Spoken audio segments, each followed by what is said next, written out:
La famille Otsa est une famille de Kosovars installés en Alsace à Schiltigheim depuis à peu près 2009-2010. Problème, on demande à la famille de quitter le territoire français. 2 enfants sont scolarisés dans une école. Un comité de soutien s'est créé autour de cette famille pour leur permettre de rester ici. Pétition signée, on va en parler dans un instant. Journée importante mardi, le tribunal administratif se penchera sur l'avenir de cette famille Otsa à Strasbourg. Pourquoi faut-il sauver cette famille? À quoi sert ce comité de soutien? Je vous présente mes invités. Bonjour Tartine Reverdy, artiste, chanteuse. Vous avez mené le combat pour la famille Otsa ce soir à l'église de la Trinité à Schillig, concert de soutien.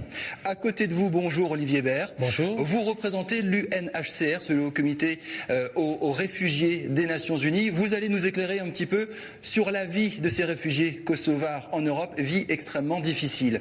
À votre côté, bonsoir David Flieb. Vous êtes membre également du comité de soutien, parents d'élèves. On va parler un petit peu de tout ce qui se fait autour de cette famille, notamment de ces 2 enfants scolarisés à l'école Leclerc. Il y a 2 enfants, 6e je crois, et CE2, c'est ça? Non, il y a Ahmed qui est en CE2 et Feto qui était scolarisé à l'école Leclerc mais qui maintenant est au collège en 6e. Voilà. Tartine, pourquoi c'est important de se mobiliser pour la famille Otsa? Alors pour résumer, je suis en résidence avec la ville de Schiltigheim pour monter l'année dernière une nouvelle salle qui s'appelle le Brassin à Schiltigheim. Pour cette nouvelle salle, nous avons monté avec des enfants d'une classe de CM2 de l'école Leclerc un spectacle de A à Z. Et la veille du spectacle, nous apprenons que 2 enfants de cette école sont menacés d'expulsion. La demande d'asile a été rejetée. Voilà, juste quelques jours avant la sortie de l'école. Alors bien sûr, pour les enfants de cette école, c'était un petit peu comme ça le branle-bas de combat. Comment faire un spectacle de A à Z? Comment faire ça en ne mentionnant pas ces 2 enfants en menace d'expulsion? Moi, je suis là pour les enfants, bien sûr, pour Ahmed et pour Feto, mais je suis là aussi pour dire que tous les enfants qui sont des enfants des sans-papiers, je veux qu'ils aient leurs papiers, je veux qu'on les laisse grandir ici, en France, parce que je sais qu'on a la place de les y laisser.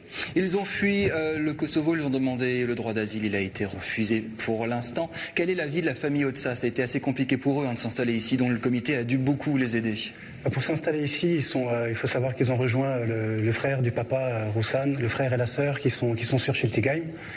Donc ils ont des liens familiaux très forts ici, ils avaient quelqu'un pour s'occuper d'eux ici. Et quand ils sont arrivés à Schiltigheim, ils ne touchaient plus aucune allocation, rien du tout, ils n'avaient aucun revenu.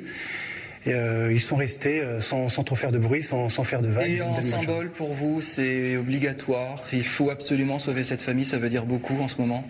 Oui, parce qu'on a appris à la connaître et chez eux, ils ne peuvent absolument pas retourner chez eux puisqu'ils sont menacés de mort. Le papa a été battu à mort là-bas, c'est pour ça qu'ils ont quitté leur pays. Ils ont essayé de s'installer. On parlait de réfugiés, de gens qui sont partis parce qu'ils étaient menacés. Ils font partie d'une minorité. Le papa est maçon. Il a eu le malheur d'accepter de travailler sur un chantier serbe. Ça lui a été reproché. Il a été considéré comme traître. Il a eu des menaces. Il a été battu à mort. On a des certificats médicaux, des témoignages, tout ce qu'il faut. Et quand il a voulu aller porter plainte à la police, on lui a gentiment dit monsieur, c'est des choses qui arrivent. On lui a pas enregistré sa plainte. Et il a dit là, c'est plus possible pour ma famille, il faut partir. Olivier Bert, UNHCR, le Haut Commissariat aux réfugiés. Est-ce que le Kosovo est encore un pays en guerre aujourd'hui? Est-ce que c'est encore un pays dangereux? Dans pas mal de pays européens, il est considéré que le Kosovo est un pays sûr. Le HCR n'a pas la même position. Nous considérons qu'aujourd'hui, le Kosovo n'est pas encore un pays sûr. Et nous estimons qu'il est prématuré de renvoyer en ce moment des personnes originaires du Kosovo vers le Kosovo. Est-ce que ailleurs, en Europe, il y a cette même problématique sur ces réfugiés kosovars? Ils font partie d'ethnies, ils peuvent avoir de très gros problèmes sur place, les États ne s'entendent pas entre eux. Est-ce que vous remarquez ça ailleurs en Europe? Oui, tout à fait. Et nous remarquons aussi justement le danger de déclarer un pays sûr, parce que par contre la liste des pays sûrs ne sont pas les mêmes dans les mêmes pays européens. Il n'y a pas de cohérence vis-à-vis des pays sûrs. Et pays sûr n'est pas un critère de la Convention de Genève grève de 1951.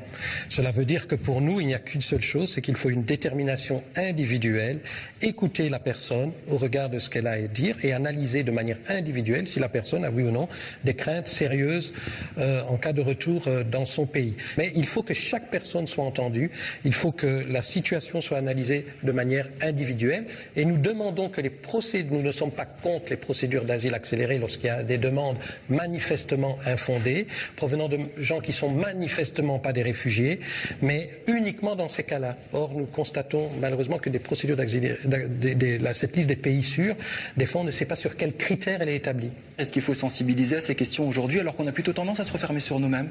Je pense que c'est déjà pour me respecter, pour respecter ce que j'ai comme idée de mon pays. Et quand on chante aussi, c'est que on porte des choses qui sont plus grands que soi. Et je pense que du coup, on grandit aussi à vouloir que ces enfants grandissent ici, dans notre pays. Vous êtes en concert ce soir à l'église de la Trinité, concert de soutien à 20h30 à Schiltigheim. Avec David d'ailleurs. Justement, rapidement David, la prochaine date, je l'ai dit, c'est mardi, tribunal administratif, c'est ça? Voilà, mardi 2 octobre à 10h, tribunal administratif qui va statuer sur la demande de titre de séjour et qui va statuer si les services de la préfecture ont bien fait de rejeter cette demande. Je veux dire aussi un dernier mot par rapport au Kosovo. Nous avons un bureau au Kosovo qui fait un peu un suivi de la situation des personnes qui sont renvoyées au Kosovo. Et puisqu'on parle d'enfants, les enfants qui sont renvoyés au Kosovo, on a des rapports de nos collègues là-bas qui disent que ces enfants n'arrivent pas ils vivent tous on appelle ça en anglais post-traumatic stress post-traumatique parce que voilà, c'est un traumatisme de revenir là-bas, surtout dans les conditions que vous avez décrites, et ils n'arrivent pas à récupérer, à se sortir de ce stress. Quand ils reviennent, souvent leurs maisons ont été brûlées, détruites, il n'y a pas la réintégration qui devrait se faire, et donc la plupart d'entre eux, qu'est-ce qu'ils font? Ils reviennent après en Europe, au prix de grandes souffrances. Merci beaucoup de nous avoir expliqué votre combat, Tartine et David, pour cette famille Otsa installée à Strasbourg. Merci pour les éclaircissements du UNHCR. Merci beaucoup Olivier Bert. Tartine, ça c'est très bien. Vendredi 5 au Brassin à Schillig, ça c'est dans quelques jours. C'est votre autre actualité. On est toujours dans un nouveau spectacle.